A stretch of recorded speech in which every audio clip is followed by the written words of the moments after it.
My name is David Nelson, and like many others in their 70s now, I remember very clearly the war in Vietnam. I was in graduate school, seminary in Southside Chicago during much of the war. Went there in '67 and graduated in '71. And during that time, I became convinced that being in that war was wrong, and I was part of the movement to end the war, working in demonstrations and other activities. I had a brother who served honorably in the war, and I salute him and honor him, even as I was on the opposite side in that particular incident. As the war ended and we developed a memorial, I visited the wall in Washington, and there are 5 David Nelsons whose names are in that wall. One is actually a David E. Nelson. My name is on that wall. It's not me. Over the years, I've taken rubbings off of all 5 of those David Nelsons. And because of the big read, a few weeks ago, I was at a book study connected with Mid-Continent Public Library, and I met the wife of somebody whose husband had served in Vietnam. And when I told that story about David Nelson, she said, "My husband knows a David Nelson that died in the war." And she sent me the information about that David Nelson and possibly where he was buried. And so several weeks ago, I drove down to near Wichita, where my daughter and her family live, and spent the night with them. And then early Monday morning, drove over to Hutchinson, Kansas, and went to the cemetery. And with the help of some of the people in the cemetery, I found the gravestone and the burial site of David Reed Nelson. David graduated from Nickerson High School and went into the service, and he requested to become a Marine. And he actually put in for Vietnam. Much to his parents' disappointment, he came back from one tour and went back for another tour. And on the 4th of July, 1968, his group was attacked and he was killed. He's buried in Hutchinson, Kansas, and I was able to spend a little bit of time at that gravesite, reflecting on his life and appreciation for his service, and pondering how we could have been so divided during that time. War does that. It not only destroys a people. Over 55,000 men and women were killed in Vietnam. The facts are that at least that many, if not more, died after that war because of suicide or drug abuse or alcoholism or violent death. The war took a terrible toll out of a lot of us. But as the book, The Things They Carried, points out, war also was a time of building community. And I know that for some men, the most alive they ever felt was when they were hunkered into battle zones and having to sleep so close to each other. As I listen to the stories of the men and women who fought in Vietnam, I'm touched, my heart aches, but my heart also builds an appreciation, because they were doing what they felt they were called to do, to be good Americans. I was doing what I thought I could do to be a good American and to be a good human being. I'm hoping that this big read project can make it possible for more of us to listen to each other. We don't have to come to some kind of an agreement. We're not going to.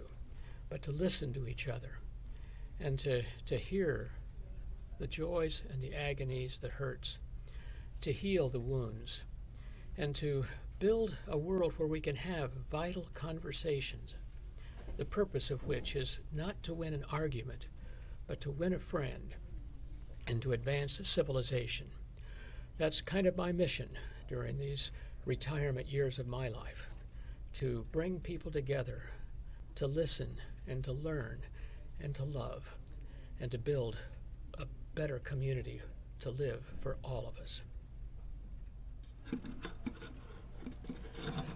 My name is David Nelson, and in 1967, my brother Berger was serving in Da Nang, Vietnam, in the U.S. Air Force.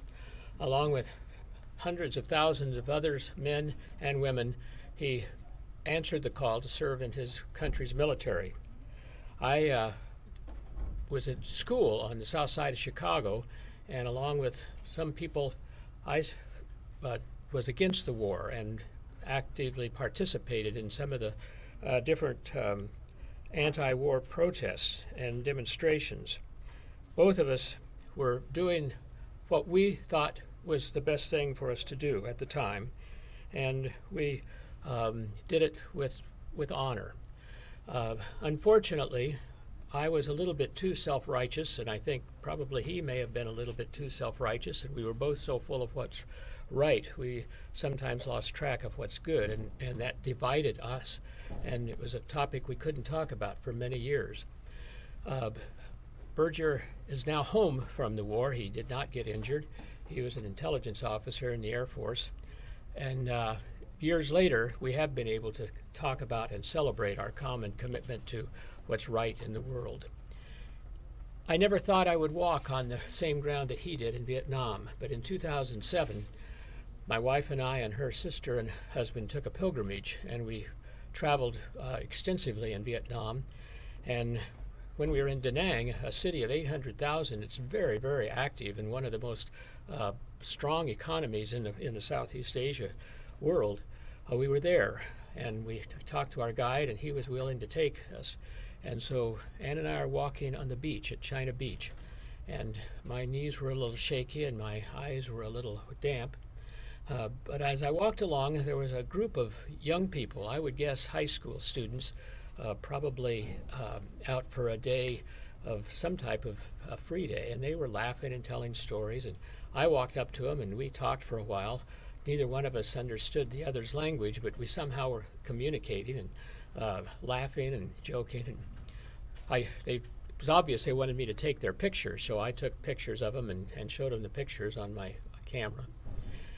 And as I walked off, a man who looked pretty much the same age as I was walked up to me, and he said, I do speak a little English, and those boys and girls wanted you to tell them your name. And so I went back and told him my name is David Nelson, and we again laughed and shared some high fives. And as I walked away, he said, you have some familiar look in your eyes. Have you been here before? And I said, no, this is my first time. But my brother was in the Air Force and served here in Da Nang. And he said, oh, well, and he walked me over and he said, that's where the dorms were, where they lived. That's where the office was. There was an Air Force station here. And he says, I served in the South Vietnamese Army.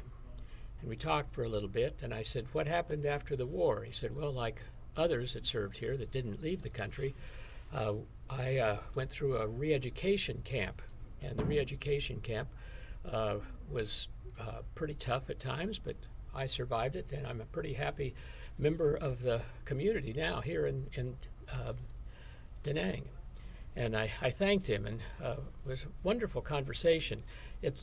China Beach is a beautiful beach. We saw sailboats and an island off in the distance, and I wish I would have been able to sail with my brother. As I was getting ready to leave, I saw the young people again, and they kind of motioned, and we went over, and I began to think about how important it is that even though we have different opinions about things like war, that we can share things. And we gave each other a few hugs, but I saved the best hug for the person that really deserved it, and that's my brother. I record this in deep love and respect for you, Berger, and deep love and respect for myself, because both of us were doing what was right at a time when it was hard. Because war divides nations, it also divides families. But there can be healing. And my hope with the Big Read and the Greater Kansas City Library System is that we'll all be able to tell our stories, and we'll all be able to listen. And when it's over, we're all going to feel a little bit more confident, a little bit more comfortable, and be able to be proud to be Americans. That's my story. Thanks.